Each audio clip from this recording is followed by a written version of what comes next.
So we start with lecture 4. Today we covering this Sabbasaṅgaha, or what they call Compendium or all. So this one are all the previously we have learned already, and then they recompile everything and do it into one. Everything they gather and put into one. So this is called Compendium of all. So we're going to touch on this lecture 4 on this. And then next two other lecture will be one on the Patana, which will take quite a long period, I think over 2 sessions. Then can complete. Then another one will be the I think dependent origination again. So this one quite a in-depth topic. So I hope you all can attend. So we start with lecture 4. What is this about? So Compendium, all what is it about? It's not a single text, but a pedagogical framework. That means all over the place, everything taken, used in the Abhidhamma and commentary to categorize all the phenomena existent. So not beside the Abhidhamma text, they also include the commentaries. So everything is put into one. So we will explore this compendium in detail to the 5 frameworks, illustrating their definition, the components, the interrelationship, and the ultimate purpose within the Dhamma. So this one, I think you all should be very familiar by now. It's talking about the 5 aggregates again. So we need to go down and revise back again. The Panchakanda, the 5 aggregates. This is the Buddha analysis of what an individual is composed of. It is breakdown of the sentient experience into the 5 interdependent aggregates of thinking. So this one you also know very pretty well. So by definition, Kanda literally means a heap or aggregate. So these are not solid entities, but ever-changing process that we mistakenly identify as a permanent self or soul, atta. So this is what the other religion is unable to differentiate. So they take it all these things, especially afterlife, they say there's a soul present. So if you talk about non-self, very hard for this kind of religion to accept. So when they come to Buddhism, they have no self, they cannot accept it. And you talk about soullessness, also cannot accept it. So in a way, Buddha already gone through the understanding and what is it about. Well, for them, especially other religions which are stuck out with this soul, they're very hard for them to understand and come and embrace Buddhism. So the 5 aggregates we're going to go through again, repetition. The Rupa Kanda, or aggregate of form. This refers to the physical or material aspect of existence. It includes not just the physical body, but all the material phenomena. That may include our physical body and what's inside our physical body is about. So we need really cover this, especially in 3rd year, very detailed. So all these you cannot forget. You need to come and refresh on and off again, especially come to this diploma. They can set whatever they want. Then the second aggregate is about the Vena Kanda, the aggregate of feeling or sensation. I mean, the contact with the base. So this is the effective quality of any experience, the tone of feeling that arises with every contact.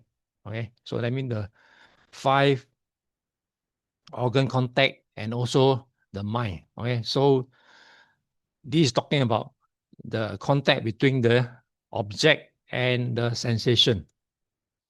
So as you all well know by now, the type of contact we can get is pleasant, sukha, unpleasant, dukkha, and neutral, right? So the source is that feelings, this arise dependent on the contact at the sixth sense door. So you have pleasant feeling from seeing a beautiful sight. That's why human being very attached to feeling. Whichever side is it, they always want the beautiful one. They condemn all the ugly one. Saṅgaha Kanda, the aggregate of perception. So this is a mental function of recognition, identification, and labeling. You assign a name or concept to the object of experience.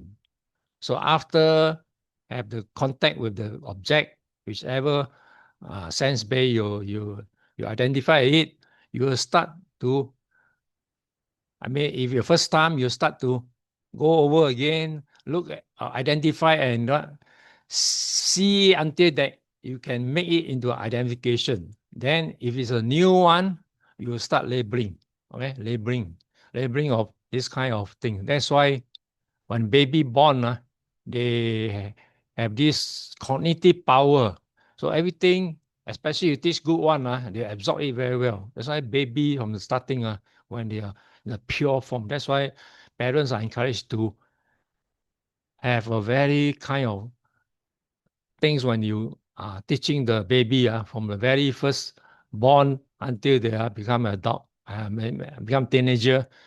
It's a thing that reflect onto the kid on the growing up stage. So very important of this kind of called perception. So this perception is the learning path. So our human being every day, nothing better to do. I always like to label new things, especially new things. Okay.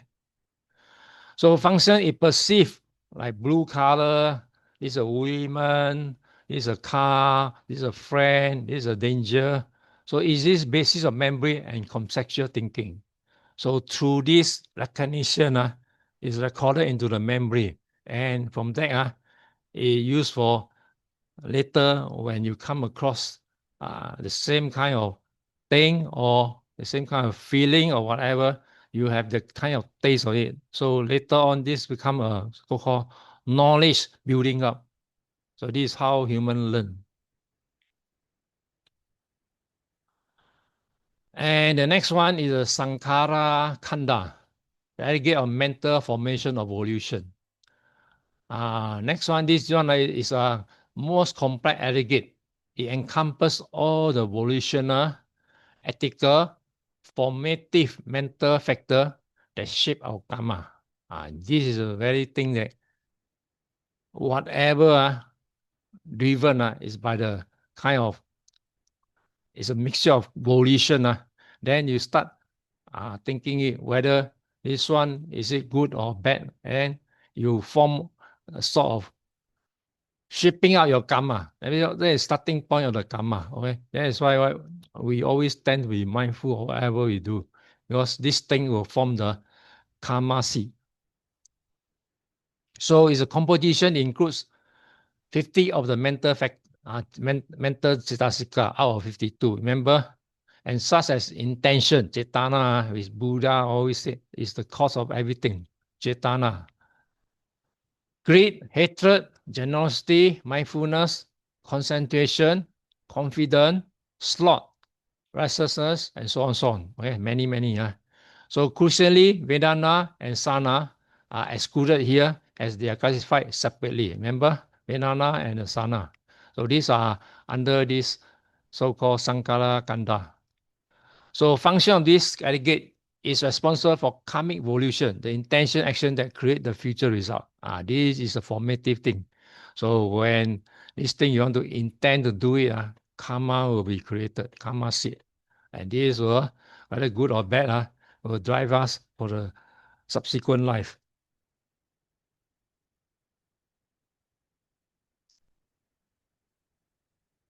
And the fifth one, Vienna Kanda, aggregate of consciousness.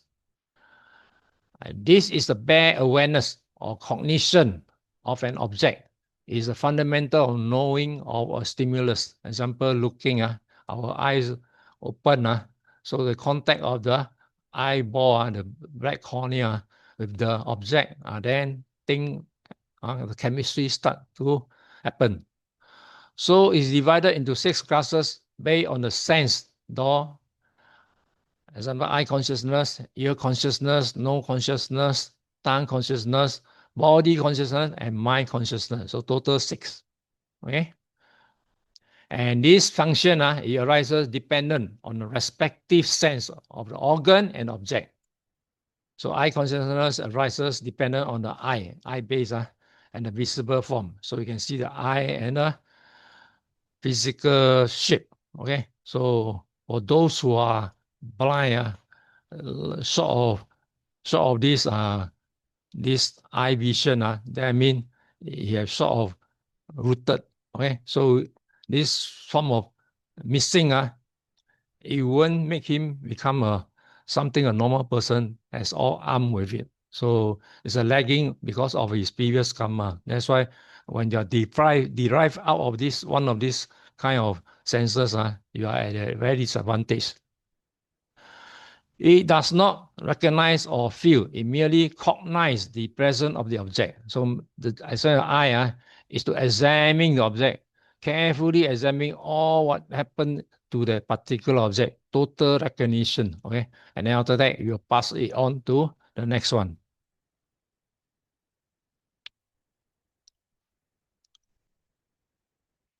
So interrelationship. These aggregates never occur in isolation. For example, when a sound impinge on the ear, I mean touch your ear, the hair. So this Vienna, the ear consciousness will start to first one to arise. And then the sana, that means it recognizes it as a bird song. Okay. You can hear the sound. If previously registered in your memory, you will know that this is a bird sound. Okay. So Venana. So when you hear this bird sound, very soothing, it becomes a pleasant feeling arises. So one after another, the process. And then Sankara, the next one, evolutional reaction form. So this thing, the intention arises. Okay? I like this or I want to hear more. So this is Sankara. So all this is predicated on the rupa of the ear and the sound itself. So for this particular sound base, this is one after another, how this sound is processed. Okay. So similarly to the uh, other same base plus the mind, it's all of this nature. Okay.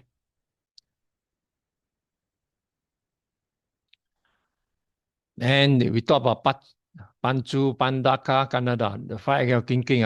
So this aspect of the five aggregates but viewed under a specific aspect as object of clinking and appropriation. Oh, the definition is Upadana. This is a normal one. Is in the exam. Always tend to come out. I think you're done earlier chapter. What is Upadana? So you need to understand this. It's mean clinking, grasping, or feel. So these are the same five aggregates when they become the feel for craving and the object we mistakenly take to be I, me, or mine. So this is explaining the form of thinking. So the key difference is what? While all the khandhas are inherently unsatisfactory, or what means dukkha, or not happy with the state, not every moment of experience involves thinking. Okay? So the term Upadana Khandha emphasizes the role as a battleground where craving and ignorance operate. So it highlights the afflicted samsaric dimension of our experience. So when this kind of unpleasant thing happen, it will affect our kind of taste on it, that it will drive our dislike or up to your, I mean, a normal human will have this kind of all the dislike thing. So when you have all this dislike, it will cause some side dimension of our experience. So everything, if you take it neutral, you're not affected, but you take it the good or bad, especially the bad one, it will drive you, make you more kind of suffering to you.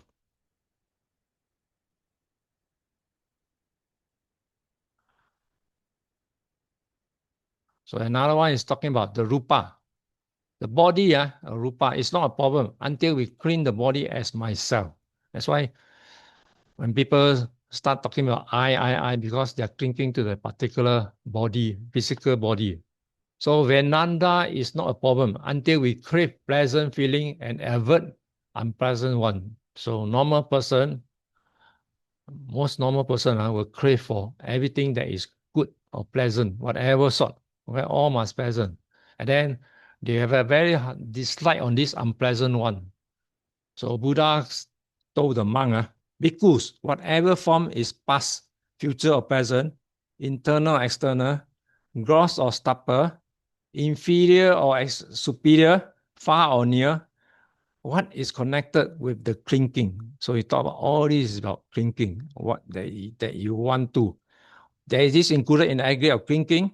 The same is repeated for the other form.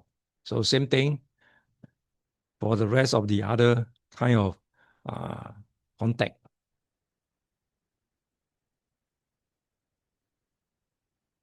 So we go further, talk about the Deva Satyatana, the 12 sense bases and sources. So this framework provide a more detailed analysis of the process of sensory experience. They call it Nama Rupa, explaining how contact, the pasa, happens. By definition, Ayatana means sphere or source or base. So it provides the where and through what consciousness arises. So that means through the contact base. The starting point is a base. The 12 are divided into, the base are divided into internal, ajatika,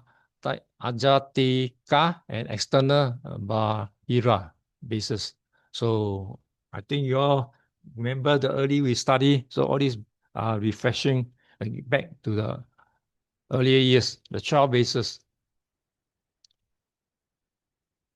The 6 internal bases, the sense organ one, you have the Chakayatana, the eye base, Soyatana, ear base, Ganayatana, the nose base, Jihayatana, the tongue base, Kayatana, the body base, then Manayatana, the mind base. So we have 6 for the internal. And we have the other reciprocal one, the 6 external bases of sense object. Rupa Yatana, visible form. Sada Yatana, sound.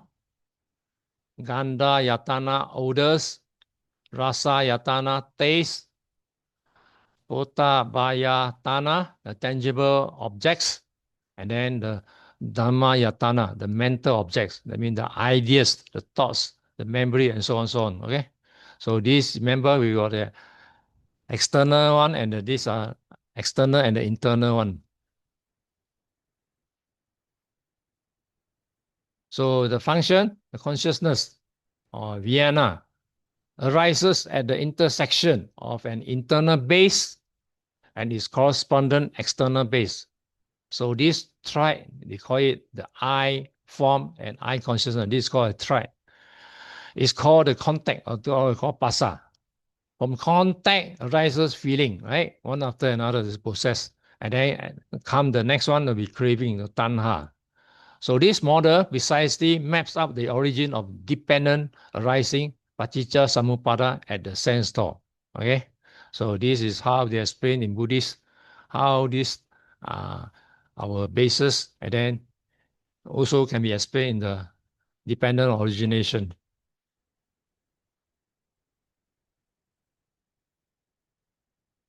Then we have this Atara Sadhatu, the 18 elements. This is the most exhaustive analysis of the experiential process. Further break down the 12 sense bases by including the 6 steps of consciousness that arise from them. By definition, Dhatu means element.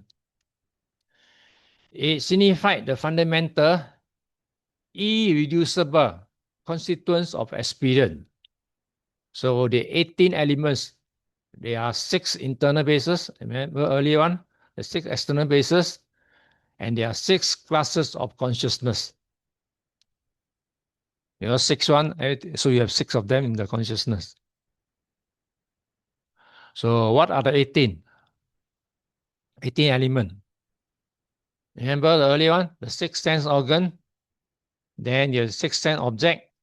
Remember earlier one? Then we have the Chatu, Vinya, Dhatu, the eye consciousness element. And the 14, Sota, Vinya, Dhatu, the ear consciousness element. And then 15, the Ganda, Dhatu, the nose consciousness element. And Jevani, Nan, Dhatu, the tongue consciousness element. And the Kaya, Nina, Dhatu, the body consciousness element. And finally, the mind one, the Mano, Vinya, Dhatu, the mind consciousness element. So basically, remember, 6 plus 6 plus 6, okay? So total 18.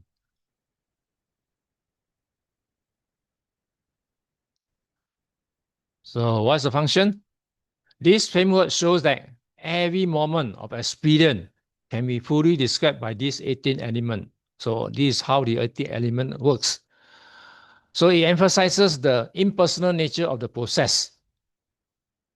So there is no experiencer behind the elements. That's why in other religions, they talk about experiences of the soul. In here, we don't have soul. So we need to talk about these 18 elements. So there's no experiencer behind these elements. That's why other religions talk about what the thing is happening is soul. It's nothing to do with this what whole kind Buddhists talk about all these 18 things that broken down. So there is only the arising of I element meeting the form, right? The I contact with the form element producing as a result arise this I consciousness element. So this is a power tool for deconstructing the illusion of self. This is how we Buddhists explain how we think of this, especially when people talk about soul. Because what we understand is that this is the thing we are operating every moment with our five senses. Okay, so for other religion, it's talking about soul. Soul is a thing that behind then all these five contact are the tools. Okay, tools to operate. That's how many religions explain like this. Without the soul, the tooth is operating. That's why they all keep on mentioning the purpose of soul. Then the fifth one, Chattari Arya Satchani. We need to go back again, the Four Noble to the earlier study in the earlier years. This is a theological framework, the ultimate purpose for which all the previous analyses are taught. So the other four frameworks describe the problem. The fourth Noble Two describe the solution. Right? Remember how the Buddha talk about like doctor diagnosis, how you get the suffering and then how you end the suffering. So by definition, the Four Noble Truths are the fundamental diagnosis of the human condition. So when you talk about human suffering, you need to use this because it's very, very kind of thing that explain in detail. And it's cure as discovered by the Buddha. That's why Buddha prescribed this Four Noble Truths, which is the cure for our suffering.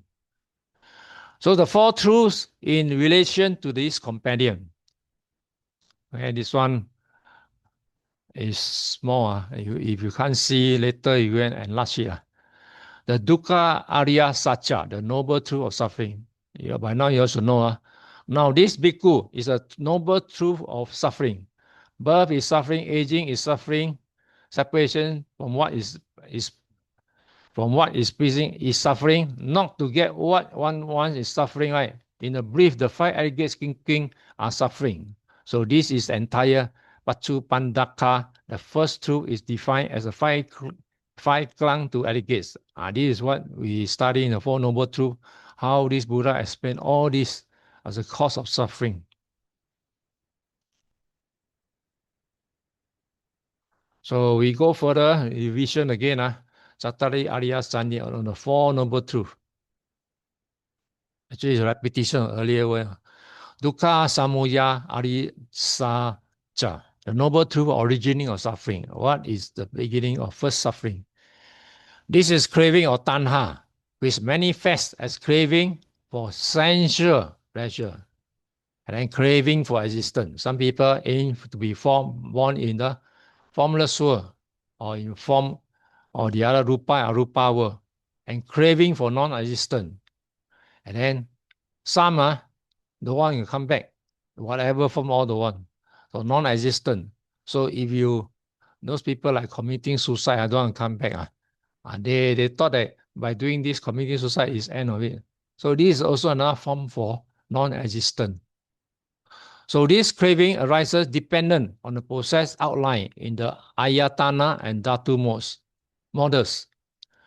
Contact at the sixth sense basis give rise to feeling, which give rise to craving. So this is a secret formula. When this thing process happen, it will trigger one after another. Dukkha Nirodha Arya Sancha, the noble truth of cessation of suffering, how to end suffering. Buddha prescribed that. This is Nibbana, the cessation that every craving, no more craving, the stealing of the devolutional formation, or called Sankhara Kanda, the unbinding form, the aggregates. So Buddha explained, only end everything when you reach the final destination of Nibbana.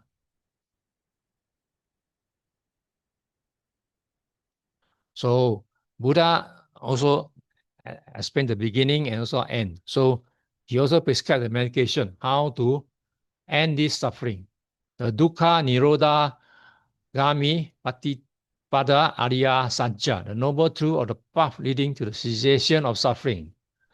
This is a noble eightfold path. It's a practical instruction of how to use the analytical understanding of the khandas, ayatanas, and the dhatus to eradicate the craving. For example, they give you an example like this.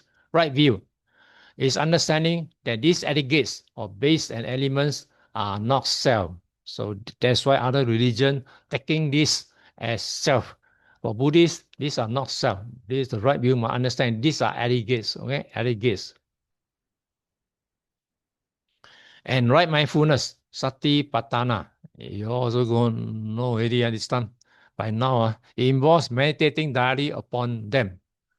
Body, feeling, mind, and mind objects, right? Especially the vipassana of mindfulness is very involved in all these particular thing as the object of meditation.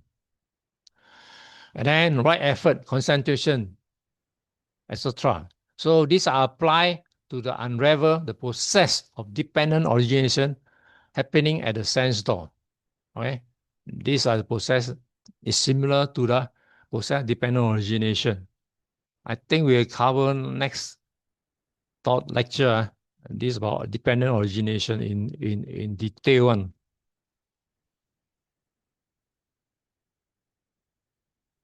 And finally, the synthesis and conclusion, the purpose of Compendium. Why you study Compendium for all. The Sabbasaṅgaha is not a collection of dry lists. It's a multi-layer integrated map of reality designed for one purpose, to lead to liberation. That's why what we all study are all classified earlier years are classified into one.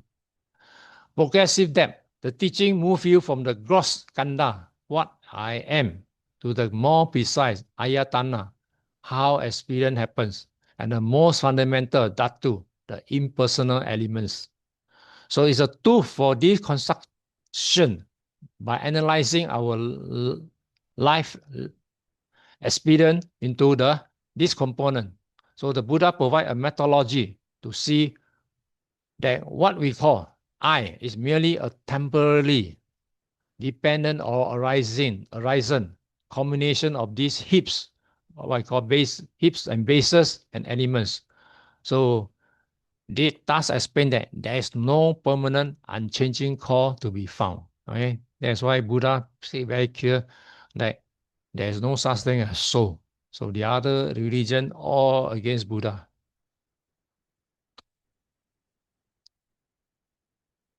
Finally, we come to conclusion. The purpose of studying Compendium.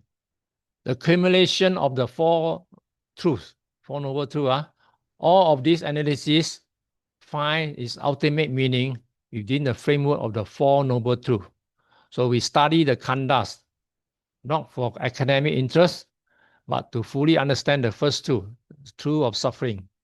Trace is origin, the second truth, how this suffering come about. And then thereby works towards the cessation, how to end suffering, the third truth. And by practicing the path, the fourth one is a medicine that lead us to our final destination. So in essence, the Compendium provides a diagnostic tools, Khandha, Ayatana, and Dhatu, and the clinical framework, Four Noble Truths, to cure the disease of dukkha by eradicating the illusion of self. Okay, so that is this whole chapter is talking about all we studied in the earlier years. Okay, so this chapter is pretty short. Okay, but the tutorial question, so 4 of you here today, right? 4, right? Is it Sister Sumeta? Yes, Is it 4? all four present. So everybody got equal chance.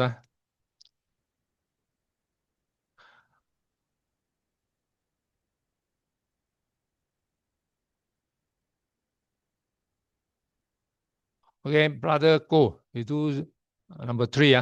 Sabbasaṅgaha anicca. Explain this quotation with the exposition of Paramattha Dhamma. This is a year 2010 paper. Okay, Brother Ko, hear it? Okay, Sister can. Pei Ling, you also cannot escape. Explain the differences between the conception of 5 aggregates, Pancha Khandha, and the 5 aggregates of drinking, Pancha Upadana. Sister Pei Ling, do this. Okay. Then Sister Teo, explain the Noble Eightfold Path, Arya Angika Magga, from the perspective of Abhidhamma.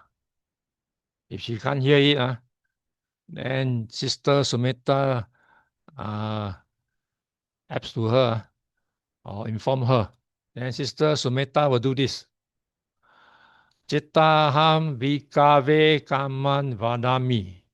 Elaborate this statement with the help of the concept of chitta and chittasika. Sister Sumeta, you do this number 4. Okay. So this is not easy. Diploma one very in-depth one. So you go back and digest it. Then you see whether you can start with this question. Because not easy. Diploma one I know is very difficult. And then what I know is that for Abhidhamma one, actually 7 questions. Two are Pali. Hopefully one Pali. 2 Pali. Then you only choose out of 5. You have no choice. Depend on how they set on that particular day. So diploma one is very constriction. Not much choice. You need to know all the important chapter. Almost all we are doing through all these chapters are all important. All must know thoroughly. Okay. So can we do a stop first, and then after that do the presentation? 10 minutes time.